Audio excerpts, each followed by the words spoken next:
Hi hello నమస్తే welcome to universal today. రైతులు ప్రజలు సహకరిస్తే ప్రపంచంలోనే అద్భుతమైన నగరంగా ఫ్యూచర్ సిటీని అభివృద్ధి చేసి చూపిస్తానని సీఎం రేవంత్ రెడ్డి ధీమా వ్యక్తం చేశారు. దక్షిణ Korea, Singapore, Germany, Japan, New York నగరాలతో పోటీ పడేలా ఫ్యూచర్ సిటీని తీర్చిదిద్ది భవిష్యత్ తరాలకు అందించాలన్నదే ప్రభుత్వ లక్ష్యమని స్పష్టం చేశారు.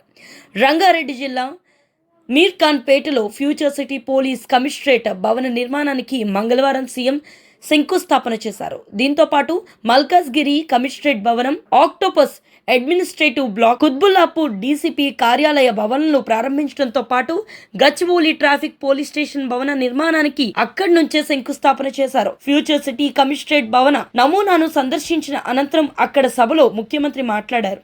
హైదరాబాద్ నగరాన్ని కులీ కుతుబ్ షా, గోల్కొండ యాదవరాజులు, నిజాం నిర్మించారు. అనంతరం కాలంలో చంద్రబాబు, తదుపరి వైఎస్ రాజశేఖర రెడ్డి సైబరాబాద్ను అభివృద్ధి చేశారు.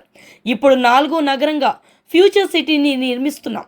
అద్భుత నగరాల సరసన నిలబెట్టడంలో భాగంగానే ఈ ప్రాంతంలో ఫ్యూచర్ సిటీ కమిషనరేట్తో పాటు యంగ్ ఇండియా స్కిల్ యూనివర్సిటీని 60 ఎకరాల్లో నిర్మిస్తున్నాం.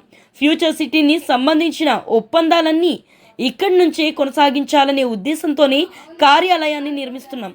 ఈ ప్రాంత రైతులు ప్రజలు సహకరిస్తే ప్రపంచంలోనే అద్భుతమైన నగర నిర్మాణానికి వేగంగా అడుగులు పడతాయి. తమ గ్రామాలను ఫ్యూచర్ సిటీలో విలీనం చేయాలని కొందరు విజ్ఞప్తి చేస్తున్నారు.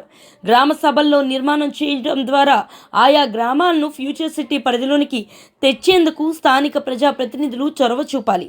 భవిష్యత్తులో ఫ్యూచర్ సిటీ పరిధిలో ఉన్న గ్రామాల ప్రజలందరికీ పాసులు జారీ చేస్తాం. వాటి సాయంతో సిటీ లోపల రాకపోకలు సాగించేందుకు అనుమతిస్తాం. ఇందుకోసం పోలీస్ కమిషనరేట్లో ఓ విభాగాన్ని ప్రారంభిస్తాం.